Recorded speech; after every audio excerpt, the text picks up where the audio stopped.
you have everybody here? Is anybody that came in late? Everybody's here. Health-wise, are there any things that have popped up during the lockout that you found with players? A couple guys we're going to slow play some things with, but nothing. There's no. Everybody should be ready to go here in the next few days. What have the last few months been like for you in dealing with everything going on league-wide? Well, it's just been an unusual time. The last couple months were sitting around like everybody else, just waiting to see what was going to happen and hoping that you're going to hear good news and get the phone call or read on Twitter that they came to an agreement. I was just so excited to call our players. That was the hardest part, was the four months of not being able to communicate at all with your guys, and when they came to an agreement, when I called the majority of the guys that night, it was a huge relief. I was going to ask you about that. Obviously, you're a guy that likes to keep in touch with these guys throughout the whole year. So, I mean, what was it like for you to not be able to? Did you ever think about like picking the phone up and then having to not be able to do it? Yeah, I mean, I didn't do it, but you're. I mean, I'm wondering how Trey's doing and Cedric and all of our guys. You just kind of all of a sudden one day you just can't talk to them, and so yeah, they're in your mind all the time, and you're hoping for the best and hoping it gets done so you can give them a call. What's the challenge now with getting guys ready? It's a big challenge. We have guys coming from every part of the country. Guys are going to be all in all different ways physically right now, and to be healthy breaking camp, it's going to be an enormous challenge. This 3-week sprint, there's a lot of challenges from the standpoint of spring training is already a challenge to keep guys healthy all the way through anyways, and now to only have a certain amount of time. We're going to start games on Friday. To only have 4 or 5 days before games start is going to it makes you nervous.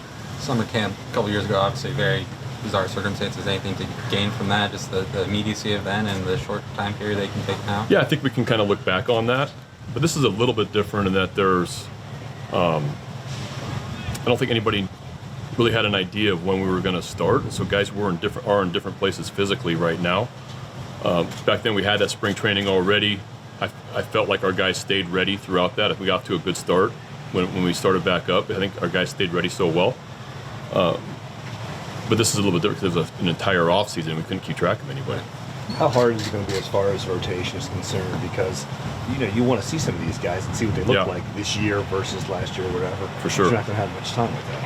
No, it's going to be a quick evaluation, and you hope that by the time the guys are, we're going to be really, really careful, and we're going to, especially with young guys, we're going to not force them out there before they're ready to face another uniform. But you want to see them compete. You want to see the improvements they made from the. A lot of these guys had really good experience last year, being in the big leagues for the first time. You want to see them how they came back from that and how they're going to improve. Realistically, with starting pitchers, how cautious do you have to be? Could someone even work 5 innings when it comes to opening day? I think that's best case scenario. Best case scenario is a guy that's on a 2 or 3 inning that's thrown sim games up until this point, 2 or 3 innings. To be able to get him into a 5 innings before we break would be a best case scenario. Have they decided roster sizes? No. You're expecting maybe a couple extra guys early? I'm waiting to hear, but I think that would be nice. What about limits on pitchers? Do you know, like number-wise yet? I do not know. 13. Yeah, I think that those are conversations that the league's having with front offices in these next couple weeks to then determine. How do you feel about the state of your roster to handle those pitching limits? Obviously, you've got a lot of younger guys who have starting experience, but just how do you feel about the state of things going into it? Well, I feel a lot better after I talk to everybody. Everybody feels good right now, and now it's about the next 3 weeks. And injuries happen in spring. Pitching is always delicate in spring. And so to have an unusual spring now, it's not going to make it easy. So I'm just, we cross our fingers that everybody stays healthy and that we have hard decisions to make at the end of camp. Where's the value in someone like Jordan, who's been in the game a while, kind of knows his body, knows his routine this spring, to have that tendency now? Yeah, it's huge to have a veteran influence in the rotation. Talked to him a little bit the last couple of days. Really good guy, and he's been with a bunch of clubs. He's got a ton of experience. So he should feel like he knows what he needs to do to get ready. He likes where he is right now, and just need to keep him healthy. With such a small number of games and so many in-house candidates for the rotation, how much of a look can you get at Grayson Rodriguez and DL Hall? It's gonna be hard. It's gonna be, you got 18, 19 games. You got to try to get everybody in there as much as possible. I think we got to be creative with backfield stuff. Might try some B games. Might try to add a game here and there. But I don't want to jump the gun on that too, because we got to get through this first 5 or 6 days, get everybody off the mound, going sides, see how they recover. Some of these guys have been in cold weather environments. They've been indoors. They haven't even put cleats on yet. So it's we're kind of just holding everything until and kind of going to reevaluate after a handful of days. With Cedric, obviously you knew the situation he was going through, but how much more impressive did that make what he did, knowing that he was battling what he was? Yeah, it was, Cedric, obviously just a all-star, fantastic year. But yeah, I knew that all along. I knew from spring training last year, before spring training last year, that this was something that he was dealing with. You never let him bother him one time throughout the year. He never even never talked about it. And he's just such a positive guy that I think when it came out, and he talked about it, a next level of appreciation came from everybody of what this guy was battling, what he went through, and then to have the year he has just says how quality of a guy he is. Trey also was dealing with some stuff during the year that he didn't tell anybody about, as far as getting a scare and that kind of stuff. How difficult was that in dealing with him? Because he obviously wanted to be careful with him, but he wanted to kind of fight through it. Yeah, and there was. I mean, we dealt with a lot last year. a lot of things that people. A lot of things that people. Yeah, dealt a lot last 3 years. No, a lot of stuff that people didn't know and didn't at the time, and things that were private, and one of those was, Trey. That's what I just kept talking about all year last year, of patience with Trey, and let's just be happy that he's healthy right now and he's in the lineup, and I was never going to push him, but he wanted to be in the lineup as much as possible. He dealt with scares and some other things that was extremely hard, and it just shows you how strong mentally he is. It's amazing how he feels amazing right now. He said he's feeling better than ever before right now. That's a positive. He's in a great mood, and we're excited to see a smile on his face. You had a month before they got here to look at some of the younger players who you hadn't really seen before. What'd you see? It was fun to watch. I got to see majority of it. Living here has made it easy. Just observing and watching how talented we are in the minor leagues. Fun to watch our high draft picks and some of the other guys. Just how physical they are. They're athletic. They just have a lot of tools, and to see those waves coming. Orioles fans are going to be really excited. It's a fun group. They have a ton of personality. There's a ton of energy. They feed off each other, like the way they work, and it was fun to watch from a golf cart. How exciting is it to have Adley in camp again? Yeah, no, Adley's. I'm very excited to watch him. I've watched him here for the last few weeks. He's obviously extremely talented. And it's going to make pitchers better, and he's got intangibles, and besides just the physical tools, and it's an exciting time for him and for us. Veteran catcher, Cheers. Are you even allowed to speak about that right now? No. Okay. Well, then we'll just blow it off. Okay. Perfect. Thanks. One other question on Cedric, though. He said one of the main reasons he didn't talk about it was in deference to Trey. because he didn't want to kind of overshadow anything that Trey was going through. What does that say about him? Ultimate teammate, I think that's what we have. We have guys in there that care about each other, that are selfless. Trey. Trey was a big part of our clubhouse. When everything went down and what happened to him, it was a huge blow to everybody. And for him coming back, everybody wanted that to be the story. And Cedric is such a class act that it just says a lot about him. What areas of the roster are you still looking to address, and are you done with catching now? Well, we are actively working on our catching situation, and I very hopeful that we'll have something official there soon, but we'll see. We're still in the process of examining people that might come in and help the shortstop competition and the infield competition, both from a depth standpoint and also somebody that could come in with a good leg up on the competition, but we'll see where exactly that lands. And everyone's looking for pitching. We're always looking for pitching. We've got to be mindful of the calendar. This is going to be a crazy 3 weeks.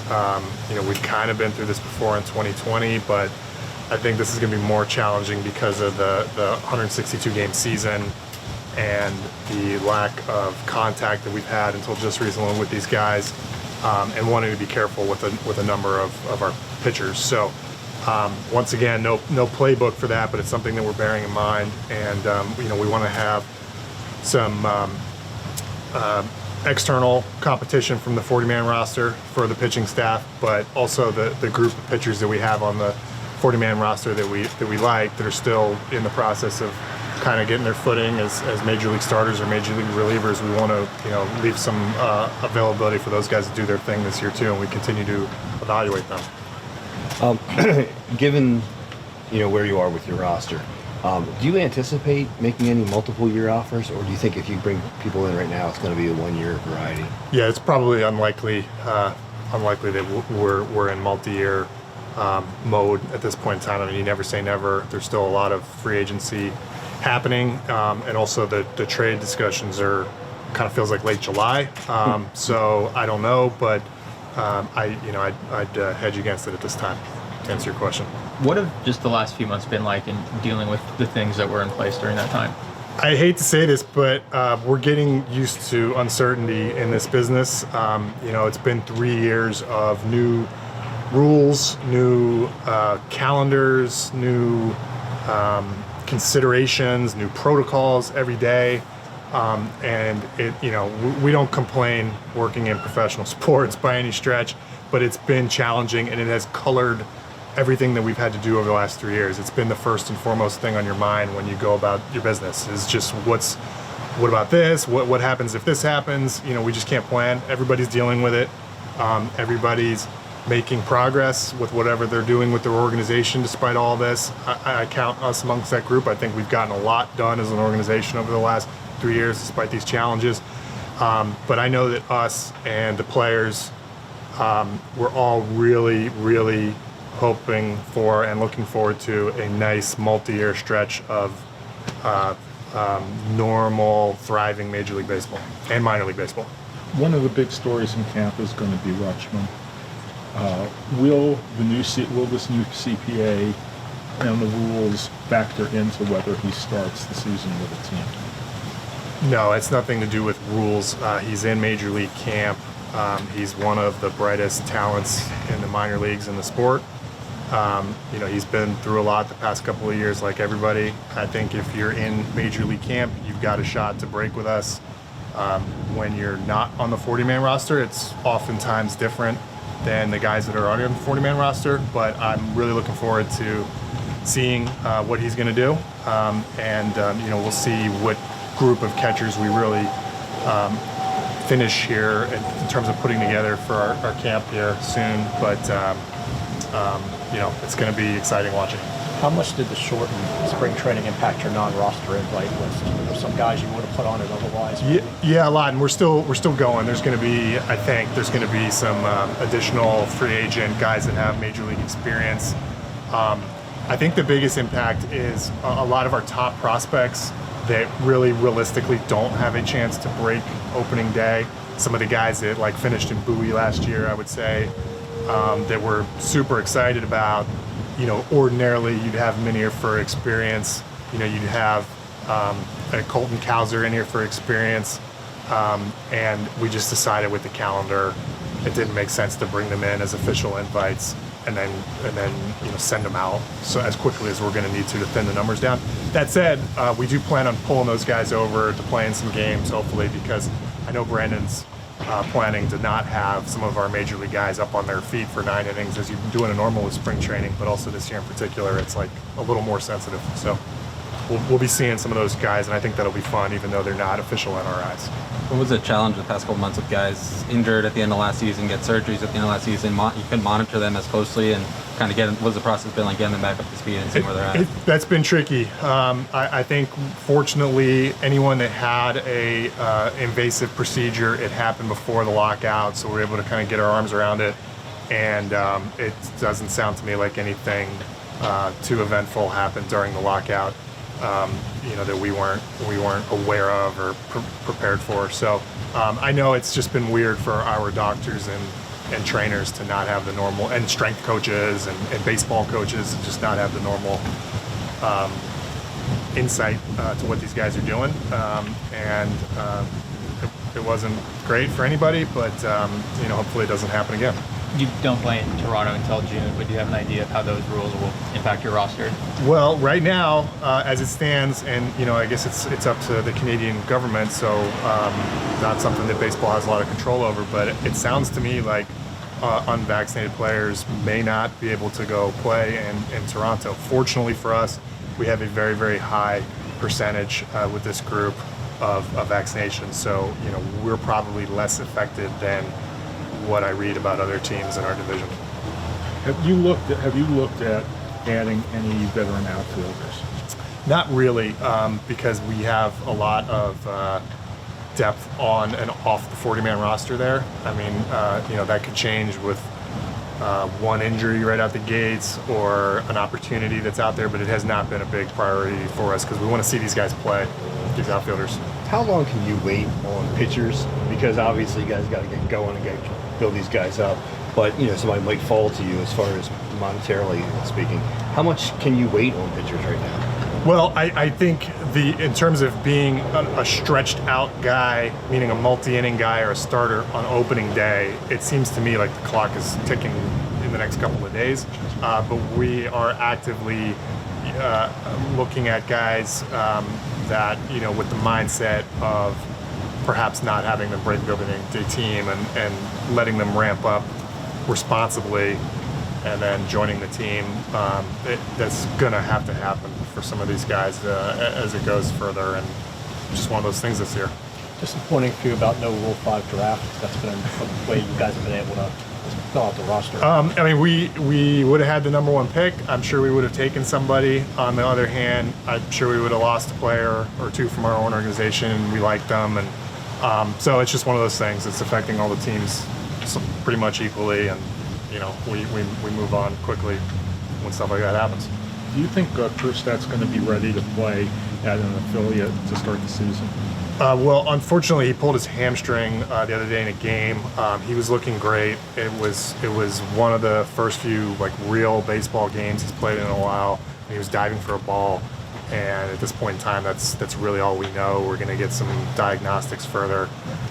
It stinks, but the most important thing is his internal health. Everything's going really well there, and on a number of levels, that's the most important thing. It's almost somebody gets normal athletic injuries after going through something like that. It's in a weird way, you're kind of back to normal. So, but we had him facing live pitchers all winter. He's been here in Sarasota basically all winter and involved in every camp that we've possibly done, and we're trying to catch him up with at-bats, but to the degree that this costs him some at bats at the front end of the season and delays his pro debut. It's going to be a shame, but we're just going to keep pushing through it and fighting through it. And he's as tough as they come. We've learned that. So, we'll see. Signing Lyles, what did you like about the fit? What were the conversations like, and just what made him someone you targeted? Well, we've got Means, and then we've got a bunch of other really young, interesting pitchers that have not fully cemented themselves as major league starters yet. I think some of them are going to this year, and we wanted to take some of the burden off those guys and bring in some more experience to go along with John and Jordan Lyles, somebody that's been in the major leagues for a long time, logged a lot of innings, particularly last year. He finished very strong, and our scouts and analysts have identified some things that we hope we can get him to continue doing that will bring his results a little closer to what he showed down the stretch as opposed to his full season numbers. He's always been a talented guy with a really nice delivery and a nice pitch mix and an ability to log innings, and he throws strikes, and all of those things are going to help us. Plus I think the veteran presence in the rotation, it's something that we need and lack for. So there's a lot that he brings to the table, and we like the fact that we have an option on him for next season as the team projects to continually get better. If it goes well, we're going to be able to keep him beyond this year. You said that if a guy's here in camp, they have a chance now, but obviously you got Grayson Rodriguez in camp. What are your expectations for him? What do you want to see out of him in the limited scope you're seeing him now? Where do you see his season going? Well, first and foremost, kind of goes without saying, but especially the last couple of years, it's like health and having a successful major league camp. This is a kid that would have probably done this already, but for the circumstances we've had to endure the past couple of spring trainings. So that experience of, pitching Aaron Judge or whoever he's going to see down here in Florida, that's something that he hasn't really had yet, and that's going to be big. And he did have a spectacular season in Double-A. He logged a lot of innings. We were very careful with him. He's somebody that's been here since minor league camp opened, so he's been pitching and is pretty geared up now. But we've got to get him prepared for a full season, and one that I very much hope includes a lot of big league time whenever that comes. But I think that's within reach for him, if not right away, very soon. We'll just have to see. Innings limits, pitch count limits on him, is that going to change at all going into 2022? Yeah, it's something we have a discussion about. We very purposely, we did not think that 2021, coming off of the alt site experience of 2020 and the start and stop spring training and then the alt site and then the instructional league, that 2021 was the year to have a guy like him start pitching into the 7th, 8th, 9th inning in pro ball, even though that's something you want to do at some point in time. And we do have a plan for how we want to manage his innings, and hopefully if we're able to stick to the plan, get him deep into games.